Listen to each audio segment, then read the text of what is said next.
بیس اور بنیاد کیا ہے؟ تقویٰ ہے۔ تقویٰ ہے تو اعمال قبول ہیں، تقویٰ ہے تو عزت دار ہیں آپ، تقویٰ ہے کم پڑھیں گے زیادہ سمجھ میں آئے گا، تو مین چیز ہے تقویٰ۔ اب سوال یہ ہے کہ مولوی صاحب آیتیں سنانے سے کوئی فائدہ نہیں ہے، جلدی سے کام کی بات کرو۔ اگر اتنی ہی اہمیت ہے تقوی کی تو تقوی کا مطلب کیا ہے؟ تقویٰ کہتے کس کو ہیں؟ اب اگر کوئی پڑھا لکھا آدمی ممبر پر بیٹھتا تو اس کا انداز الگ ہوتا، تو اس کا اصل کیا ہے اور اس کا مادہ کیا ہے اور اس کے جو ہے وہ فلاں لغت میں یہ معنی ہے اور فلاں ڈکشنری میں یہ معنی ہے، 1 گھنٹے تک وہ کم از کم تقوی کے حرف پر لفظ پر ہی بات کر لیتا۔ لیکن اس کا نتیجہ امام باڑے سے نکلنے کے بعد، بھائی مول صاحب کیا پڑھ رہے تھے؟ کل پتہ نہیں کچھ تقویٰ وقوہ کہہ رہے تھے یار، ہماری تو سمجھ میں نہ آیا۔ تو پھر اس بیان سے کوئی فائدہ تو ہے نہیں۔ اہل بیت نے سکھایا، بلکہ رسول اللہ فرماتے ہیں ایک جگہ کہ ہم گروہ انبیاء، اللہ کا حکم ہے کہ ان اکلم الناس علی قدر عقولہم، کہ پبلک سے ان کے حساب سے بات کرو۔ سمجھ گئے آپ؟ تو 1 گھنٹے کا ٹائم ہے، بقول ہمارے استاد فرماتے تھے کہ آپ 1 گھنٹے کی مجلس پڑھ رہے ہیں تو وہ 60 منٹ نہیں ہے۔ اگر آپ کی مجلس میں 100 آدمی ہیں تو آپ کو 100 گھنٹے کا حساب دینا ہے، نہ کہ 1 گھنٹے کا۔ یہ اتنے لوگ اپنا سب وقت چھوڑ کے آئے ہیں نا، تو زیادہ قابلیت مت جھاڑو مولوی صاحب، سیدھے سیدھے نچوڑ بتاؤ کہ جب تقوی کی اہمیت اتنی ہے تو تقوی کہتے کس کو ہیں، مطلب کیا ہے۔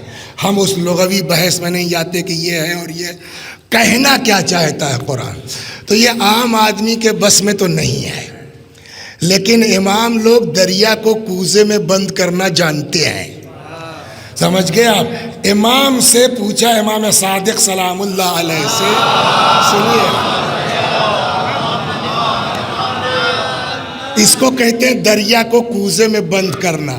سئل الصادق علیہ السلام عن تفسیر التقوی، امام سے لوگوں نے پوچھا مولا تقوی کا مطلب کیا ہے؟ تو مولا ادھر ادھر کے نہیں، بس ایک ٹو دا پوائنٹ، 1 سطر میں فرمایا لا یراک مولاک حیث نہاک ولا یفقدک حیث امرک، تمہارا اللہ تم کو وہاں نہ دیکھے جہاں سے منع کیا ہے۔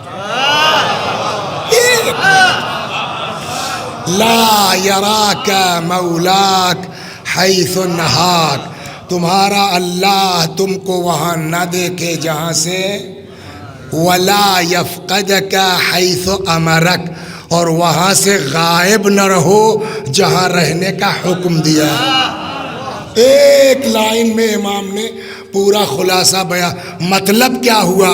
تو جو سمجھ میں آتا ہے وہ یہ مطلب سیدھا سیدھا یہ ہوا کہ واجب نہ چھوٹے، گناہ نہ ہو۔ اس کے بعد اگر مختصر بھی کر لوگے نا، سناؤں حدیثیں آپ کو بڑی غضب کی، 2-3 حدیثیں سنیے پھر اصل پر آ جاتا ہوں۔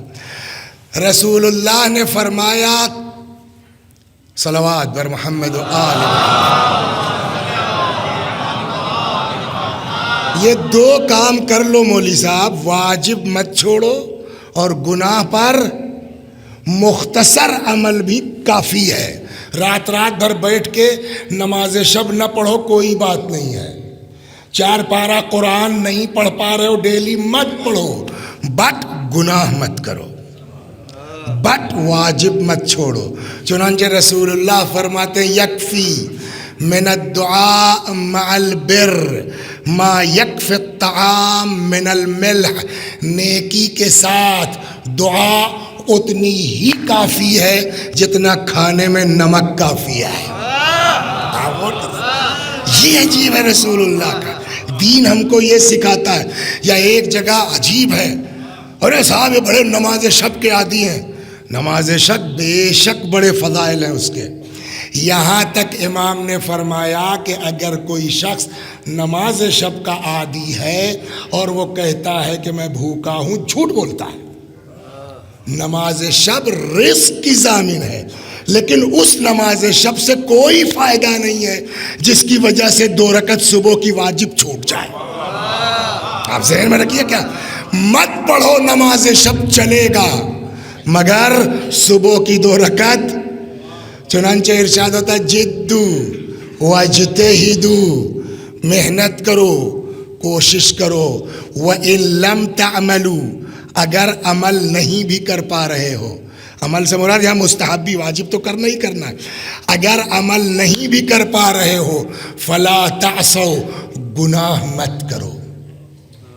چنانچہ دوسری جگہ عجب ارشاد ترکو لقمۃ الحرام احب الی اللہ من 1000 رکعہ تطوعا, ایک لقمہ حرام کا چھوڑ دینا خدا کو 2000 مستحبی نمازوں سے زیادہ محبوب ہے. توجہ فرما رہے, دین کیا سکھا رہا ہے ہم کو. تو مین چیز کیا ہے تقوی کا مطلب, واجب نہ چھوٹے, گناہ نہ ہو.